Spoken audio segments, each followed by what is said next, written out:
नमस्कार प्यारे प्यारे बच्चों, मैं निपुण मित्तल आपका स्वागत करता हूं फिर से आपके most important topics of NEET वाले सेशन के अंदर, जिसमें आज हम लोग बात करने वाले हैं ईएमआई यानी इलेक्ट्रोमैग्नेटिक इंडक्शन। तो कई लोगों को बहुत डरावना सा चैप्टर लगता है, पर असल में उतना डरावना है नहीं। तो आइए देखते हैं इस वाले चैप्टर के लिए हमें क्या क्या अभी पढ़ के जाना चाहिए, कौन कौन से पोर्शन ऐसे हैं जिनको हम लोग देख लें। तो भाई देखो, ईएमआई के अंदर सबसे पहली चीज, जब हम लोग भाई फ्लक्स के बारे में बात करते हैं तो देखो मैग्नेटिक फ्लक्स तो आपको पता होना ही चाहिए। अगर मैग्नेटिक फ्लक्स नहीं पता है तो बहुत दिक्कत है। तो फ्लक्स की कैलकुलेशन आप लोगों को अच्छे से आनी चाहिए।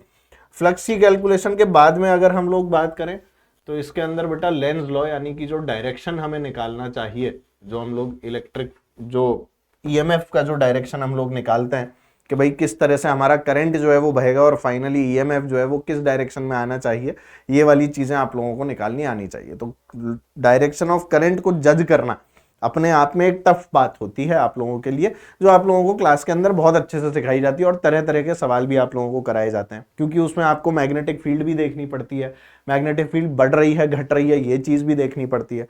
तो इसीलिए एक बहुत इंपॉर्टेंट पार्ट आपके लिए इस चैप्टर में लेंज लॉ जो है वो बनाता है। साथ में पता हो कि लेंज लॉ किसके ऊपर बेस्ड है, मुझे तो याद नहीं आ रहा, तुम बताओ।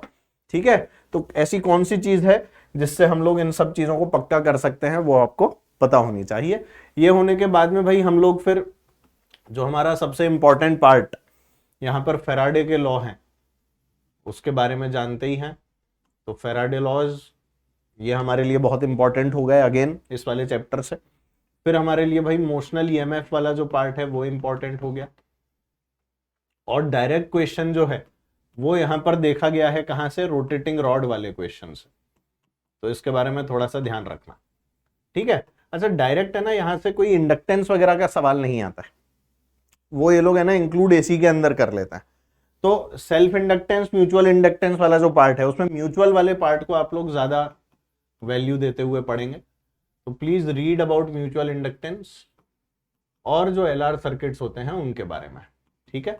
तो एलआर सर्किट्स, इनकी चार्जिंग डिस्चार्जिंग, और एलआर सर्किट्स जो नॉर्मली हम लोग किस तरह से भाई टाइम कांस्टेंट, कितने टाइम कांस्टेंट के अंदर पूरा चार्ज मान लेते हैं, कितने टाइम कांस्टेंट में पूरा डिस्चार्ज मान लेते हैं, कैसे बिहेवियर होता है टी इक्वल्स टू 0 पे, टी इक्वल्स टू इन्फिनिटी पे, ऐसे सवाल सर्किट थ्योरी के आपसे पूछे जा सकते हैं एलआर सर्किट्स को लेकर। तो इस चीज का ध्यान रखना कि कैसे भाई एलआर सर्किट जो है वो हमारे पास में होते हैं और क्या क्या हो सकता है। म्यूचुअल इंडक्टेंस का खास ध्यान रखना है, जिसमें कॉइल वाले सवाल आते हैं, एक कॉइल इधर है एक कॉइल इधर है, ठीक है। और फाइनली इस वाले चैप्टर से, ठीक है, फाइनली अगर मैं बात करूं तो एलसी ऑसिलेशन की थोड़ी सी थ्योरी जो है वो देखकर चले जाना। ऑल्दो डायरेक्ट क्वेश्चन यहां से आने की पॉसिबिलिटी बहुत कम होती है, पर आपको पता होना चाहिए कि एलसी ऑसिलेशन के अंदर जो हम फ्रीक्वेंसी वगैरह की वैल्यू लेते हैं, रेजोनेंट फ्रीक्वेंसी होती है, वो सब चीजें उसकी वैल्यू क्या है। ऑल्दो वो एसी के अंदर as it is copy paste हो जाता है। तो इसीलिए इस चैप्टर में इन सारे पोर्शंस को अगर ढंग से देखकर जाते हो तो आप लोगों के लिए ठीक रहेगा, है ना। तो इसीलिए नोट्स इस समय आपके लिए बाइबल का काम करेंगे, बाइबल गीता कुरान सब कुछ इस समय आपके लिए नोट्स हैं, इसीलिए नोट्स को बहुत ध्यान से देखें। इस चैप्टर का सवाल ऑल्दो ऐसा है कि डाइसी सा होता है, पर एक सवाल तो आप मान के चलें कि आने की हाई पॉसिबिलिटीज होती हैं, और इसका यूज जो आपका सर्किट एलिमेंट आप इसमें नया पढ़ते हैं इंडक्टेंस नाम का, इंडक्टर नाम का, वो एसी के अंदर बहुत अच्छे से अप्लाई होता है।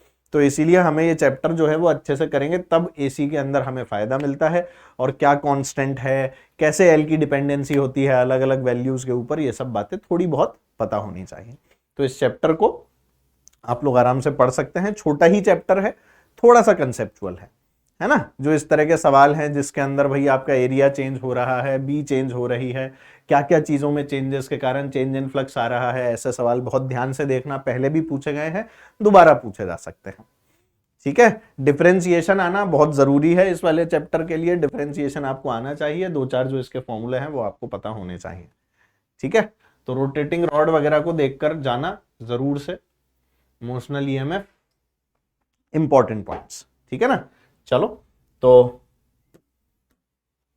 इस आशा के साथ कि आप इस वाले चैप्टर के कोई भी सवाल जो है वो गलत नहीं करेंगे, मिलते हैं आपसे वापस से मोस्ट इंपॉर्टेंट टॉपिक्स के सेशन के साथ। Till then bye bye, see you, take care, sayonara and Jai Hind.